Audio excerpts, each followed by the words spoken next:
Okay, so hopefully this is working again, and looks like we had some technical issues. Just in case you didn't catch much of the beginning, my name is Sebastian, and I'm a guide with Travel Curious. And today we're going to try to keep it reasonably short, 30, 45 minutes, and do a tour of a little bit of Berlin's music history and some of the kind of important personalities that have shaped the music of the city. And the place that we're in is actually quite an interesting little place. So this is the headquarters of the Mendelssohn Family Bank.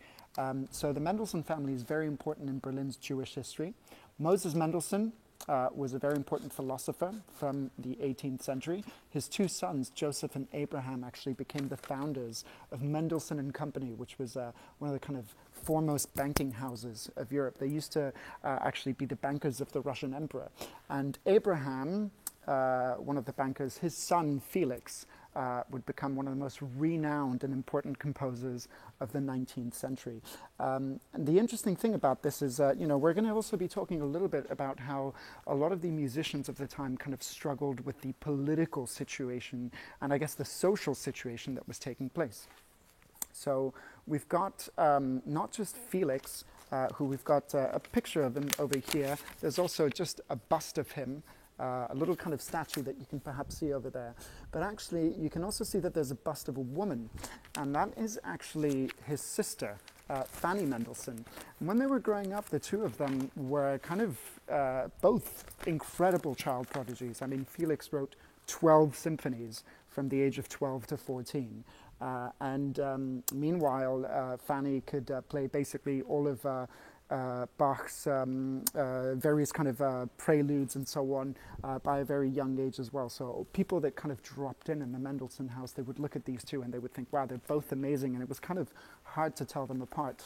But of course, the difference between them was that Felix was a man and Fanny was a woman.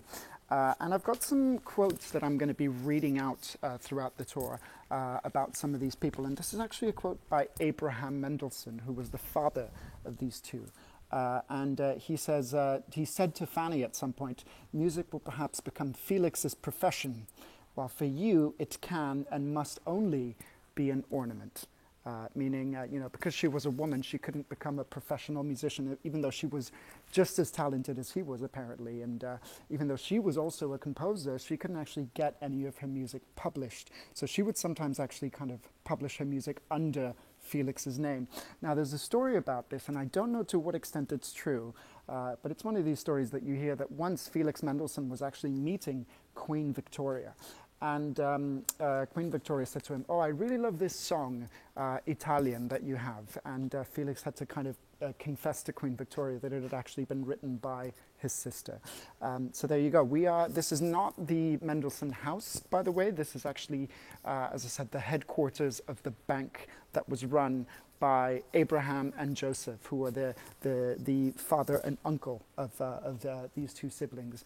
And of course, Felix would go on to have a very successful career. Fanny wouldn't really be known as a musician at the time, but she's sort of kind of come back a little bit. Now, from here on, we're going to go and actually leave the Mendelssohn Family Bank, and we're going to take a look at a very important building in Berlin's music history, which is just down over here.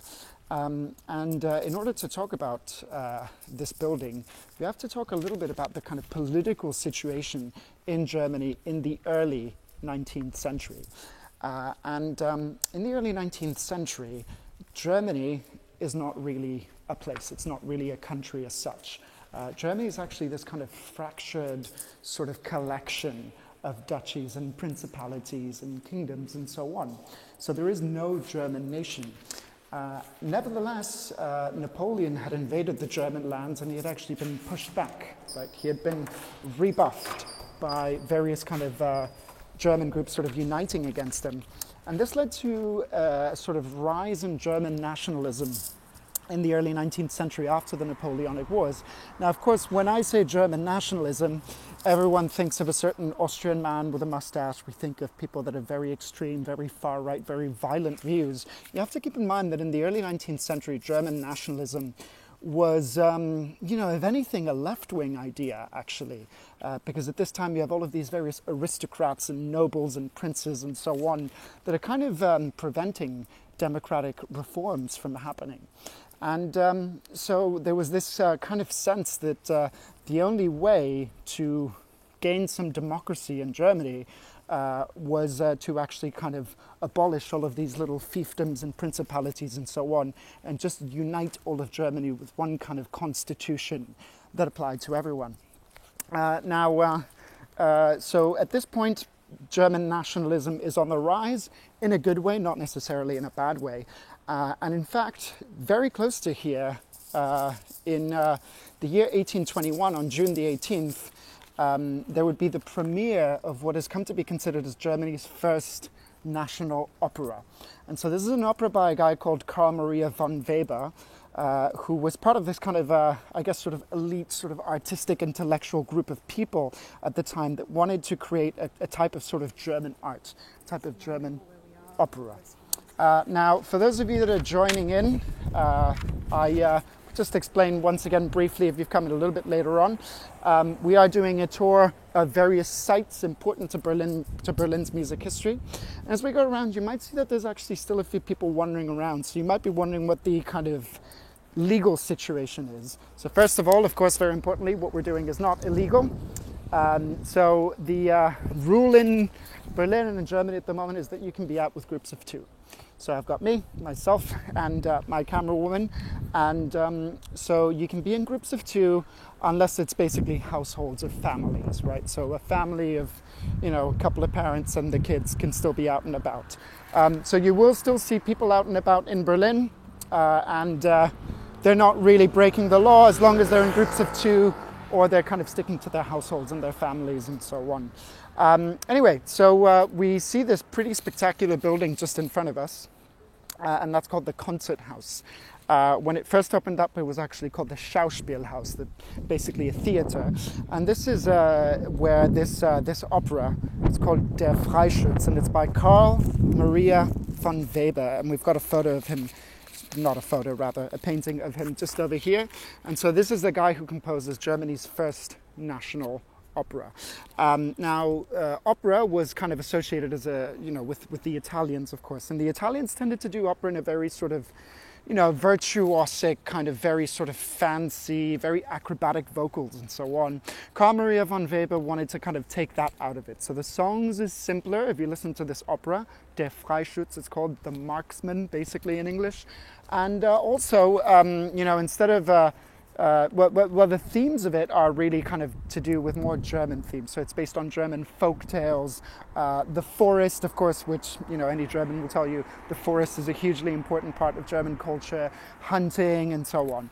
And so there's 2 actually very important concerts that take place in this very location, in the concert house just over here, for kind of German unity in a way. So first of all, we've got Der Freischütz by Karl Maria von Weber back in the 1821. Now there's another significant one that takes place a little bit later, and we'll just keep walking along because we've got a lot of things to talk about. But on November the 9th, 1989, of course, is the fall of the Berlin Wall. And then a month and a half later, on the 25th of December, 1989, very significant concert is going to take place inside of this building. Leonard Bernstein, the great American composer and conductor, he's actually going to come to that building, which was then still at the time in East Berlin. And he's actually going to conduct Beethoven's Ninth Symphony, which of course everyone knows. It's got the Ode to Joy in it right at the end. An der Freude, right? That's German for the Ode to Joy. They actually changed the lyrics to An der Freiheit, meaning the Ode to Freedom. And the orchestra that played in this concert had musicians from the United States, from the United Kingdom, from the Soviet Union, from France, so that's the 4 occupying powers, and also from the German Democratic Republic and the Federal Republic of Germany. So musicians from the 4 occupying powers and the 2 Germanys get together to play Beethoven's Ninth Symphony inside of that building on Christmas Day 1989, so just over a month after the Berlin Wall has fallen. Now, we're getting up to a very important building also, which is the Staatsoper, the Berlin Opera House. It's not too far from here. And if people have any questions, by the way, as we go along, do feel free to ask. My camera specialist over here will be kind of relaying them to me as we go along. So we're going to see in a moment the Staatsoper, the Opera House of Berlin. It was built in 1743, and it's in a really beautiful square that was all, for the most part, built during the reign of Frederick the Great, who was King of Prussia. So as we said, Germany didn't exist actually until quite late, until 1871. Before that, you have various kingdoms, duchies, principalities. Berlin would have actually been the capital of the Kingdom of Prussia. And the King of Prussia for 46 years was Frederick II. The Germans call him Frederick the Great. He wants to turn Berlin into a kind of cultural capital. And so the square that we're about to see is a kind of symbol of that. And it's got this opera house on it, which at the time was actually very unique. It's unique because it's a freestanding opera house. What that actually means is that it's not attached to a palace, right? Generally speaking, throughout Europe, you would have had the opera house next to the palace or something like that. But this is actually kind of opera for the people, if you will. It was built in 1743. The building would be quite unlucky because it was actually bombed 100 years later. It first caught fire 100 years later in 1843, so it had to be rebuilt. During the Second World War, it was bombed, and then the Nazis repaired it, and then it was bombed again, just at the end of the Second World War. We're going to talk about sort of Nazi policy, because, Lucy has asked, did Frederick the Great have any, or Frederick II have any other nicknames? Did Frederick II have any other nicknames? Yeah, Frederick the Great. Friedrich der Große is what the Germans like to call him. Perhaps for his cultural accomplishments. I mean, he was a musician himself. He played the flute and composed a lot of flute concertos, symphonies, and so on. Although it's a little bit debatable how much of it was actually his own work. He had a lot of talented musicians around him. Even before coming to power in 1737, he was living in a place called Rheinsberg, right? He came to power in 1740, but 3 years earlier, he was in this kind of idyllic sort of retreat at this palace called Rheinsberg to the north of Berlin. And he gathered around him a lot of very talented musicians, including Carl Philipp Emanuel Bach, who was Johann Sebastian Bach's son. He was the kind of keyboard player for Frederick the Great. So the way that he could afford to have these musicians, because to cut a long story short, he didn't get along very well with his dad. So his dad wasn't going to pay him to hire all of these great musicians. So basically, Frederick would kind of write letters to other European monarchs and princes and so on, and he would say to them, look, I really need an orchestra because I love playing music. How about you give me money so that I can hire really good musicians now, and when I'm king, I promise I'm going to pay you back. We are now on the square on Bebelplatz, and we've got a number of things to point out over here. So, of course, the building that we want to focus on is the Opera House, built in 1743, just over here. Then we've actually got St. Hedwig's Cathedral, which is a Catholic cathedral, which is a little bit odd because Germany is a Protestant. Northern Germany is actually Protestant. Southern Germany is Catholic, but nevertheless, Frederick conquered a fair bit of Catholic territory, and he wanted to prove that he was a religiously tolerant person. There's also Humboldt University just over here. So this is a very prestigious, very important university for Germany, established in the year 1810. Albert Einstein used to teach physics over here, among many others. Now, if you're going to talk about the way that politics has influenced music, it's a little bit unavoidable to talk about the Nazis. And so we're going to just talk about a kind of showdown in a way that happened at the Opera House as we go down a little bit further this way. Now, there's a very important institution which was set up by the Nazis. This really would have been the brainchild of Joseph Goebbels, who was the Minister of Propaganda of the Nazi regime. So this is the guy basically in charge of Nazifying all of German culture. And so that institution was the Reichskulturkammer, the Imperial Cultural Chamber, basically. And this is the organization in charge of making sure that all kind of cultural institutions in Germany at the time, and all people producing any kind of culture, did so to the standards of the Nazi regime. So there were various subsidiaries of it, right? There was a Reich Architecture Chamber, a Reich Literature Chamber, and the one that interests us is the Reich Music Chamber. So basically, if you wanted to be a professional musician in any capacity, you needed to be a member of this chamber. The problem was that Joseph Goebbels, the Nazi Minister of Propaganda, actually got to decide who was a member and who was not. The vice president of that chamber was someone that really didn't like the Nazis at all, very interestingly. He was a guy called Wilhelm Furtwängler. He's known as one of the kind of great conductors, great orchestra conductors of the 20th century. And he was the principal conductor of the Berlin Philharmonic. Now, he, as I said, he did not like the Nazis. He would not do the Nazi salute. He would refuse to conduct the Horst Wessel song, which is actually the Nazi party anthem. And nevertheless, the Nazis pretty much kind of kept him on, even though he wasn't friendly to them, because he just kind of was so internationally renowned and so internationally famous, and they wanted the prestige of having him with them. Now, eventually things came to a head, because in 1934, we'll see him over here, this is Furtwängler, this is the conductor of the Berlin Philharmonic.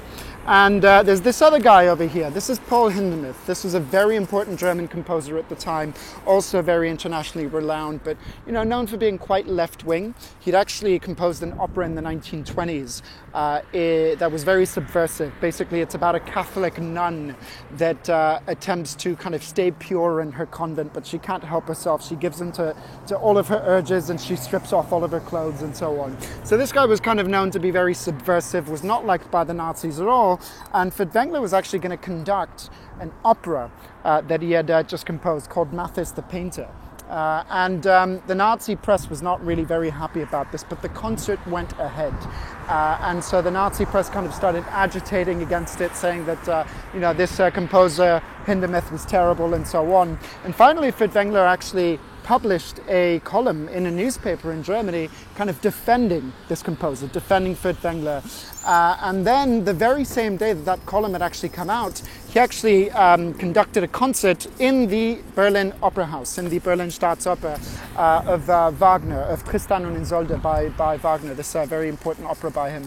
And so the crowd apparently just cheered Furtwängler kind of extravagantly, a little bit too much. And it was sort of a sign of the crowd saying that basically they were with him and that they were behind him in spite of the fact that he was kind of opposing himself to the Nazi regime. So at that point, Joseph Goebbels, the Minister of Propaganda, goes to him and he says to him, "You're done, you're fired, you can no longer conduct." So he loses his job, eventually has to kind of beg to have his job back, and he gets it. But meanwhile, while he's been fired, the Nazi Ministry of Propaganda, they have basically revoked the membership in the Reich Music Chamber of all of the Jewish musicians that were playing at the Berlin Philharmonic. So he kind of is chastened and he has to go back. And, he continues to conduct and he makes a lot of money and he becomes, he still is a very prestigious musician, but he's kind of a symbol of all of the compromises that people have to make in a system like the Nazi system. So there's a quote that he actually, he said this during his trial after the Second World War. There were denazification trials. And we'll just get along the street just because the light has turned green. So what we mean by denazification trials is that after the Second World War, the Allied authorities basically tried to establish to what extent people had been complicit in the crimes of the Nazis. So he was an important cultural figure during the Nazi regime, so he went on trial. He was eventually acquitted. They decided, he wasn't an enthusiastic Nazi. He did what he had to do to survive. So for example, there were some writers like Thomas Mann, a very important German writer, that went into exile, right? And he said, people like Furtwängler, they shouldn't have stayed. They should have left the country. And so this is what Furtwängler actually said during his denazification trial. And I think it's a pretty powerful quote. He said, "I knew Germany was in a terrible crisis. I felt responsible for German music, and it was my task to survive this crisis as much as I could. The concern that my art was misused for propaganda had to yield to the greater concern that German music be preserved, that music be given to the German people by its own musicians. No one who did not live here himself in those days can possibly judge what it was like. Does Thomas Mann really believe that in the Germany of Himmler, one should not be permitted to play Beethoven? Could he not realize that people never needed more, never yearned more to hear Beethoven and his message of freedom and human love than precisely these Germans who had to live under Himmler's terror? I do not regret having stayed with them. So there you go. That's what he said to defend himself, and he was acquitted. I mean, the judges basically realized, yeah, this guy was clearly not an enthusiastic Nazi. He wasn't really complicit in the crimes of the Nazi regime. Any questions so far? Okay. Maybe explain to people again like the area we're in. So the area that we're in, we actually just crossed over the street at Unter den Linden. This is the main kind of historic, I guess you'd call it, Royal Boulevard of Berlin. And we're about to see what used to be, well, what is now a theater, the Maxim Gorky Theater. It's been that way since after the Second World War. But actually, this used to be a concert hall, and it was called the Sing Academy. And the reason that we are at the Sing Academy is to talk about our old friend Felix Mendelssohn. We were just at the Mendelssohn Family Bank earlier on. So if you see the Maxim Gorky Theater behind me, like I said, that used to be the Sing Academy. And Felix Mendelssohn was actually kind of single-handedly responsible, interestingly enough, for reviving the music of Johann Sebastian Bach. That might sound a little bit surprising to you, but back in the day, it was quite normal for composers, when they died, for their music to kind of die with them, right? So, people didn't record music at the time, obviously. So if a composer dies, no one really listens to their music anymore. So Felix Mendelssohn, he had actually gotten his hand on some, he'd actually gotten some scores of Johann Sebastian Bach's music, and he realized how kind of special it all was. So eventually, in 1829, he actually is going to conduct a concert of Bach's St. Matthew Passion inside of that very building. And that is actually going to revive the music of Johann Sebastian Bach. So everyone's going to realize, how incredibly special, how sophisticated it was, and that's going to make him, both Felix and also Bach, once again into kind of superstars. The interesting thing about this is that this was 1829, March of 1829. Felix Mendelssohn is born in February of 1809. That means when this guy conducts this concert, making himself and Bach into a superstar, single-handedly reviving the music of Johann Sebastian Bach, this dude is 20 years old. So if you want to feel inadequate, all you have to do is look at that building. But speaking of Johann Sebastian Bach, there was a kind of important, I guess, sort of showdown in a way that happened that we'll talk about in a moment. There's a statue of Frederick the Great that's just on Unter den Linden, this big, important street that we're walking along in a moment. And that is a statue of Frederick II, Frederick the Great. So once again, he was this important king of Prussia, ruled Prussia for 46 years, and was a lover of music. And he hired Johann Sebastian Bach's son, Carl Philipp Emanuel Bach, to be his keyboard player, right, as we kind of said earlier. Now, Frederick the Great was basically an atheist, right? He was a man of the Enlightenment. He kind of looked very suspiciously at the idea of religion, and he hated music that, in his words, smelled of the church. Meanwhile, Johann Sebastian Bach is kind of known to be the greatest composer of church music.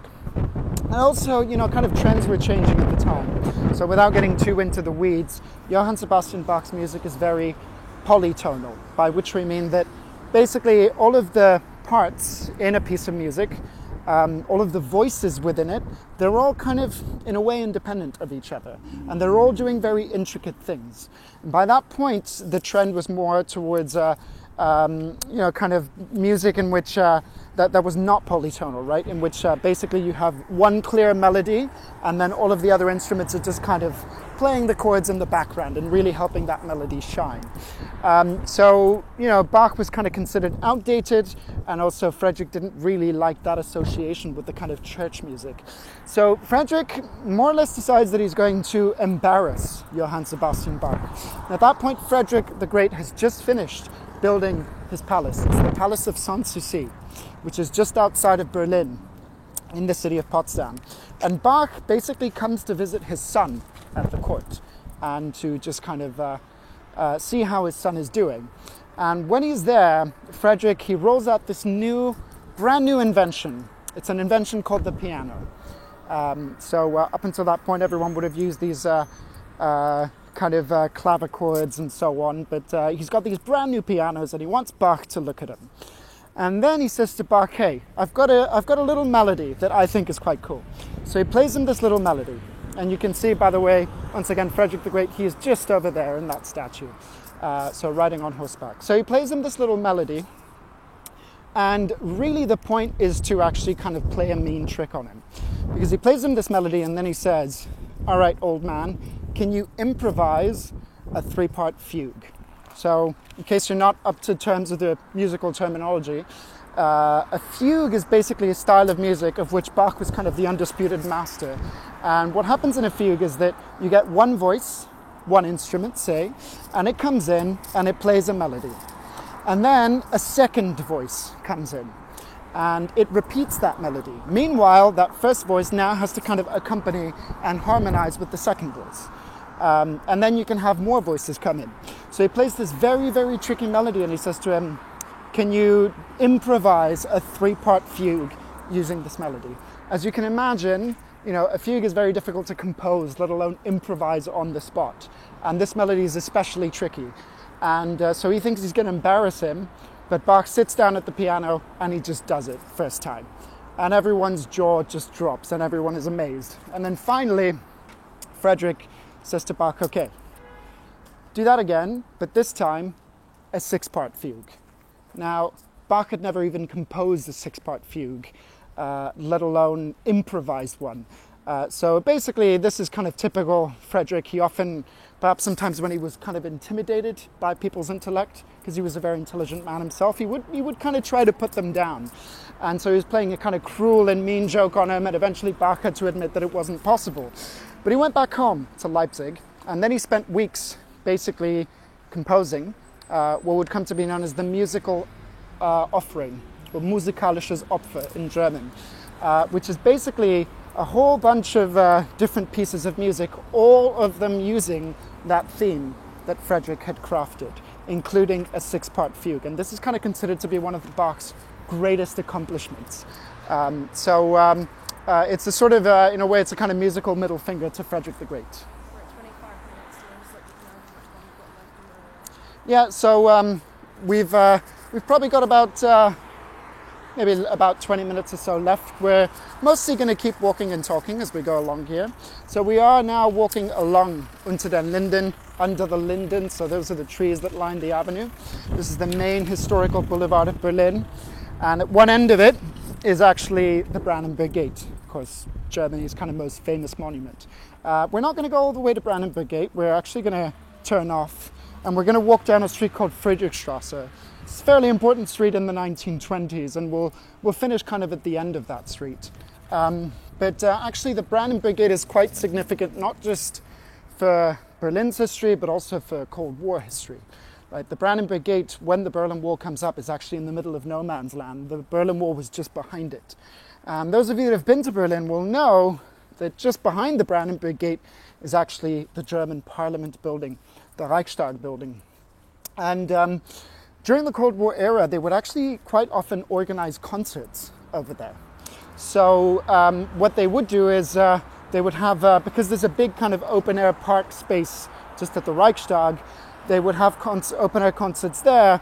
But the intention was that people that were in East Berlin, just on the other side of the Berlin Wall, could get pretty close and they could hear the music. So they could listen to all their favorite rock stars that were kind of really impossible to listen to in East Germany. And of course, I think the one rock star that, sort of Western rock star that people most associate with Berlin is David Bowie, who came over here in the late 1970s and recorded 3 albums, the most famous of which is Heroes. I mean, particularly the title track is a very iconic song for Berlin, a song about and yeah, we're turning off Unter den Linden now and walking down Friedrichstraße. So this song about lovers that are torn up by the Berlin Wall. And he actually came in 1987, about 7-8 years after he had actually left Berlin, to perform a concert at the Reichstag. And during this concert, basically he had people come over from the other side, from the east, to listen to him play.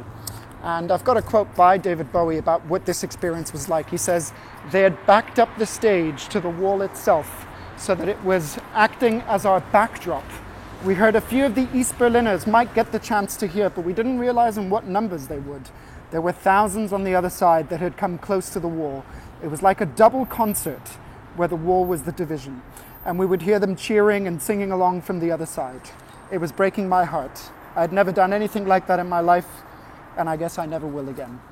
Another very important concert that actually takes place just behind the Brandenburg Gate in what was the no man's land. It takes place in 1990. Some of you might be familiar with the Pink Floyd album, The Wall. Explain to people why I'm showing you and not the city so much. So the reason why you're not seeing so much of the city is that, I mean, this street is not super busy. By the standards of what it would normally be. But nevertheless, in Germany, there's kind of fairly strict laws about filming people in public. So every now and then, the camera might kind of quickly divert away from people's faces and so on. And the reason that that's happening is that we can't really film people in public without their permission. So we're kind of trying to avoid that as much as possible. So sometimes you might not be seeing much of the city and you just might be seeing my face. And that's why. So the year 1980, Pink Floyd released this album called The Wall. It's this kind of very bombastic sort of double album rock opera. And then when The Wall actually comes down about 10 years later, they're actually going to perform it at the site of the no man's land. And it's worth looking it up on YouTube because it's pretty incredible. So basically what happens is that during the entire album, as it's being performed, they're gradually building a wall behind the performers. It's just this huge kind of production. And then eventually, towards the end, there's this song where basically everyone starts yelling, "Tear down the wall, tear down the wall, tear down the wall."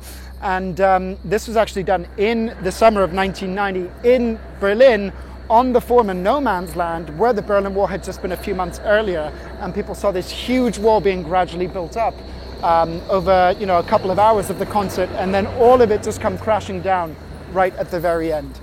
So I definitely recommend, if you can find it on YouTube or maybe buy the DVD or whatever, looking up Pink Floyd's The Wall concert in Berlin. Now the street that we're walking along, we mentioned it earlier, it's called Friedrichstraße or Frederick Street, right? We met Frederick earlier, the guy that tried to embarrass Johann Sebastian Bach, and Bach ended up embarrassing him. So this was actually in the 1920s kind of known as the Cabaret Mile.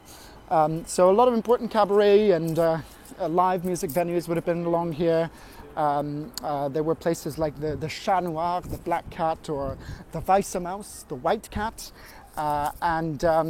There were a few important performers, of course, in the 1920s. People kind of think of Marlene Dietrich, who was sort of a young up-and-comer, but she would end up becoming this superstar. But perhaps more famous, actually, in Berlin at the time was a woman named Claire Waldorf, who was this woman who kind of would do songs. We can see her over here. She would do a lot of songs in her kind of Berlin dialect, sort of working class Berlin idiom. And you might see over here now, this might not shock you looking at this photo. You probably didn't even notice it, but she is wearing a shirt and tie, which in the 1920s, a woman wearing a shirt and tie, smoking and cursing on stage was pretty damn shocking. She was openly gay as well. She lived with her partner Olga up until she died. She was kind of one of the most beloved sort of cabaret singers. Also, a very important figure was actually a dancer known as Anita Berber. So we've got her over here. And you can see she looks very, very stylish. Anita Berber, I mean, I think if you had to find a sort of, and we've found a perfect place to stop and talk about Anita Berber because it's just in front of all the lingerie.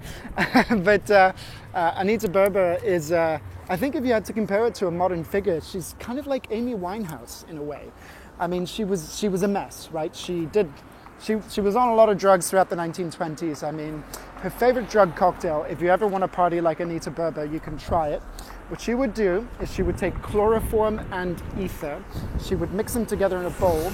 Then she would take white rose petals and she would dip them, and then she would eat those. So that's how you party like Anita Berber.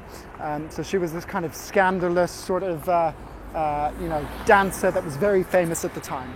And eventually, of course, as always happens with such people, she died quite young. She died before she reached the age of 30. But this was one of the other kind of people that were sort of electrifying the audiences of Berlin at that time.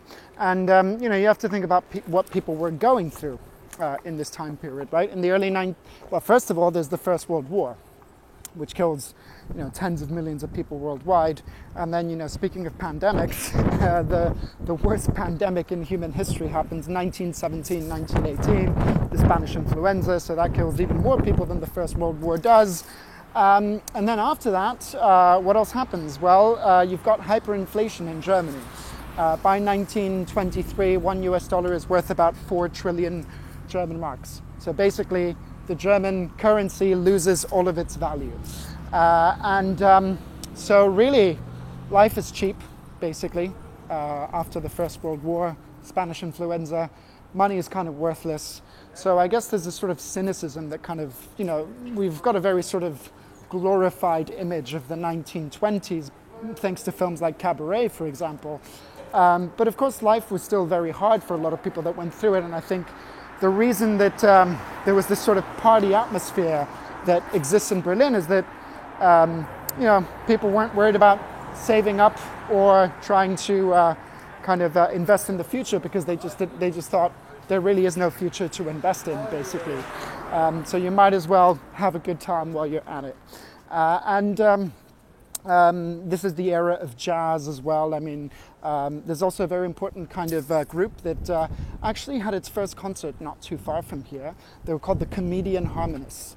It was 6 members, and they would do very kind of close sort of vocal harmony. It's really interesting to listen to. There's a really good film about them also, which you can watch. Eventually they had to be broken up during the Nazi era because 3 out of the 6 members were Jewish, so obviously they were no longer allowed to perform. But perhaps the one work above all that really kind of symbolized that era of the 1920s was a work that actually premiered very, very close to here. And that is Bertolt Brecht and Kurt Weill's Threepenny Opera. So this is actually by far and away the most popular and important German theatre production of the 20th century. And not just German, one of the most important musicals and theatre productions of the 20th century period.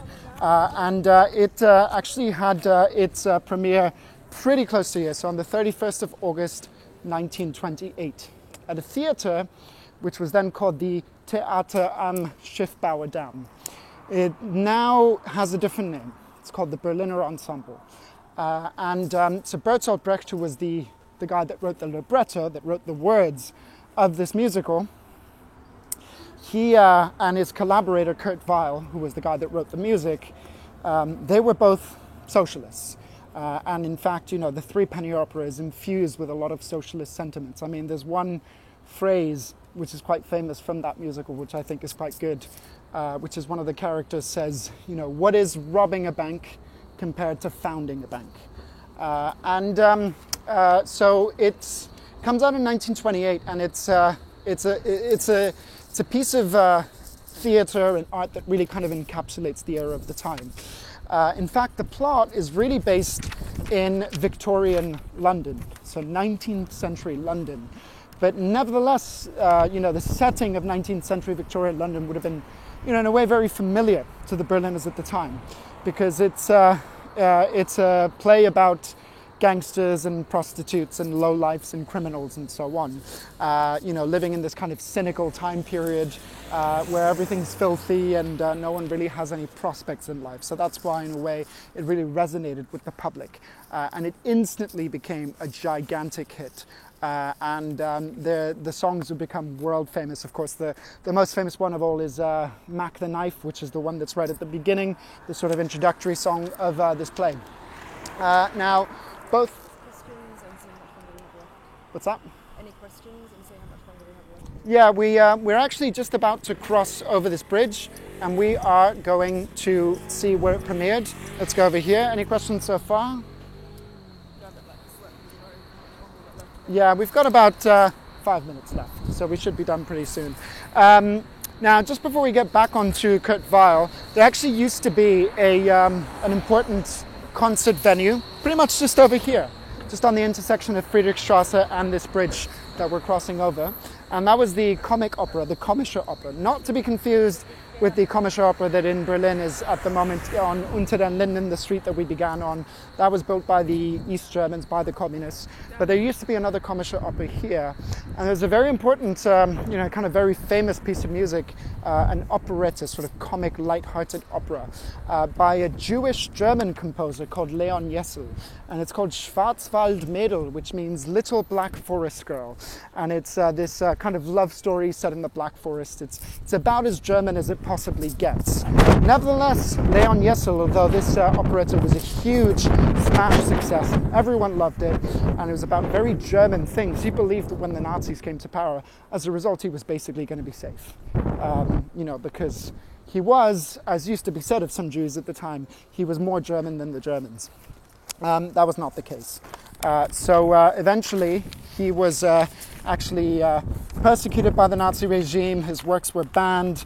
And he would say in a letter that he wrote to a friend, I cannot work in a time when hatred of Jews threatens my people with destruction, where I do not know when that gruesome fate will likewise be knocking at my door. And this letter was actually discovered by the Gestapo, by the Nazi secret police. So eventually they pretty much raided his house, and then they took him to the police headquarters at Alexanderplatz, the Gestapo headquarters at Alexanderplatz in central Berlin. And in January of 1942, Leon Jessel, who we can see over here, was actually murdered by the Gestapo. So this guy that had done this quite popular work that premiered at the Comic Opera, which used to be just across the bridge. But anyway, so back to Kurt Weill, who you can see over here. He's the guy that wrote the music, and Bertolt Brecht. There's a statue of him just coming up, so we'll go and see it. And this is, as we said, the most famous German theatre production of the 20th century. And both Brecht and Weill had to leave when the Nazis came to power, right? They were both socialists, so they had to get out. They both eventually got to the United States. The Nazis classified their music as Entartete Musik. That means degenerate music. So basically any music that the Nazis didn't like, whether that was kind of modern, atonal, weird classical music, or whether that was jazz, they would classify it as degenerate. And the Nazis actually eventually held they did this with art as well, so modern abstract artists like Picasso and so on, they would hold degenerate art exhibitions where they would put the paintings of these people on display, but basically to kind of convince people how terrible and how degenerate they were. Funnily enough, they did a degenerate music exhibition in the year 1938, and they did so in Dusseldorf. And basically, with music, right, you have to listen to it. So they would have sound booths inside this kind of exhibition space that you went into. So you went into a sound booth, you listened to the piece of music, and then you kind of realized, oh yeah, this is modern and weird and dissonant and terrible and so on. Now, this actually backfired enormously for the Nazis, because one of the sound booths was actually playing music from the Threepenny Opera, which had been banned for 5 years, hugely popular. Everyone loved the music, everyone loved the tunes. No one had been able to listen to any of it for 5 years. So actually, what ends up happening is that there is this massive line outside of the sound booth for the Threepenny Opera. And you can just sort of imagine all of the Germans there kind of under the watchful eyes of the Nazis at this exhibition. Just sort of waiting to go in, and then going in, listening to all those tunes that they haven't been able to listen to for 5 years that they love so much, and then just coming out and sort of looking at the Nazis that are looking at them and sort of saying, oh yeah, I hated it, it was terrible. In fact, I might line up again just to remind myself of how terrible it is. So Brecht, who we can see over here, that's a statue of good old Bertolt Brecht, Germany's most important playwright of the 20th century. He goes over to the United States, but he finds himself in the crosshairs of the United States as well. Because after the Second World War, it's no longer the Nazis that are the bad guys, right? It's actually now the communists. And since he was a red, right, since he was a socialist, he suddenly finds Joseph McCarthy, this senator that was kind of going on communist witch hunts coming after him. So he actually moves back to East Germany after the Second World War. So he moves to communist East Germany, and he kind of is a supporter of the regime for a while, but eventually there's a pretty traumatic event that is going to lead to him falling into kind of disillusionment with the regime. On the 17th of June 1953, there's a peaceful construction workers' strike that takes place in East Berlin. Basically, construction workers are demanding better pay and working conditions and so on. The Soviet army is going to come out with tanks, and they're going to put down the revolution in an incredibly bloody way.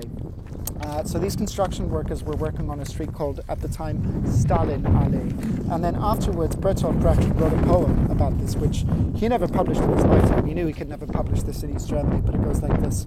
After the uprising of the 17th of June, the secretary of the Writers' Union had leaflets distributed in the Stalinallee stating that the people had forfeited the confidence of the government and could win it back only by redoubled efforts. Would it not be easier, in that case, for the government to dissolve the people and elect another? So Bertolt Brecht, pretty witty guy. We'll finish up just sort of going into the kind of communist era by talking about one final important figure. And he was actually the director of this very theatre. So this is originally the Theater am Schiffbauerdamm, literally the theatre on the shipbuilder's dam, which is what you call this part of the river, just over here. When Bertolt Brecht came back from the United States and he took over this theatre, he renamed it the Berliner Ensemble. For 2 years, between 1957 and 1959, the artistic director of the Berliner Ensemble was a guy called Wolf Biermann. Wolf Biermann was from Hamburg. He was from West Germany. But his father was Jewish, and his father had been killed by the Nazis because he was involved in the kind of anti-Nazi communist resistance. And also, of course, he was Jewish. So he was killed at Auschwitz. Of course, this leads to Wolf Biermann from a young age having this anti-fascist, kind of pro-communist perspective. Eventually, at the age of 17, he leaves Hamburg. He moves here. He moves to East Germany because he wants to live in a socialist country. But, he was kind of known for running his mouth a little bit and saying things that were a little bit incautious and criticizing the communist system every now and then. And eventually, in 1963, Wolf Biermann wants to put on a play that he has written about the construction of the Berlin Wall. And he wants to put this on in East Berlin. Now, what do you think? The East German authorities are going to allow a play to be put on about the construction of the Berlin Wall? Not really. So at this point, Wolf Biermann is actually blacklisted. He's not allowed to work anymore. We can see him just over here. And Wolf Biermann actually used to live really not very far from here at all. In fact, the bridge that we went over, we were walking up Friedrichstrasse, went over the bridge. Now, if we had continued walking along there, basically it's the same street, it just changes name at one point, and it's called Chausseestrasse. And Wolf Biermann actually used to live in Chausseestrasse 131. It's actually a very famous address in Berlin. Not just because he used to live there, but when he was blacklisted and he couldn't go into a recording studio, he couldn't perform any music anywhere, he actually did a kind of DIY album in his house.